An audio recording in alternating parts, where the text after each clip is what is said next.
কি আর ধান্দা করলাম রে, একটা বাড়ি ঘর করলাম না, গাড়ি দূরের কথা, যা ধান্দা করলাম সব নেতারে নিয়ে দিলাম।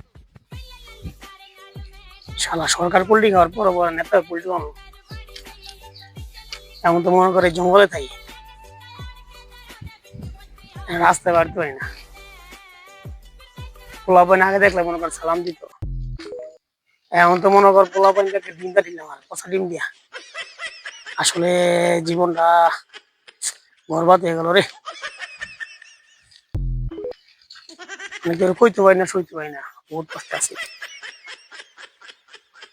চিন্তা করলাম সামনের মাসে তাবলিগে যাবো না, তাবলিগে গিয়ে আল্লাহ খোদার নাম ধরা খেলে তো মায়ের খাম, আর যদি আল্লাহ মাফ করে দেয় যে পাপ করছি